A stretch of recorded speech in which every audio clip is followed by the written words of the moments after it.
नागराज मंजुळे दिग्दर्शित सैराट या चित्रपटामुळे प्रसिद्धी मिळवणारा आकाश ठोसर याने सैराट चित्रपटामधून सर्व प्रेक्षक वर्गांचे मन जिंकली होती।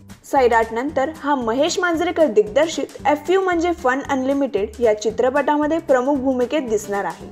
मराठी सिनेसृष्टीतील प्रत्येक इत्याभूत खबर महेश मांजरेकरांकडे असते। सैराट फेम आकाश ठोसर याचे अफेअर चालू असल्याची खबर महेश मांजरेकरांना कळताच त्यांनी आकाशची शाळा घेतली। पण आकाशचा अफेअर कोणाबरोबर आणि कुठे सुरू आहे हे जाणून घेण्यासाठी तुम्हाला झी टॉकीज वर महाराष्ट्राचा फेवरेट कोण 2017 या सोहळ्याची वाट पाहावी लागेल। हा सोहळा यंदा 20 फेब्रुवारी रोजी मुंबईतील हयात रेजेन्सी हॉटेलमध्ये मोठ्या थाटात पार पडला आणि यावेळी प्रेक्षकांचे लक्ष वेधून घेतले आहे सैराट फेम रिंकू राजगुरू आणि आकाश ठोसरने। यांनी आपल्या दमदार परफॉर्मन्सने सर्वांचे लक्ष वेधून घेतले आणि सर्वाधिक पुरस्कार ही सैराट या चित्रपटाने मिळवले। मराठी सिनेसृष्टीच्या ताज्या अपडेट्स व गॉसिपसाठी आमच्या चॅनलला सबस्क्राइब करायला विसरू नका।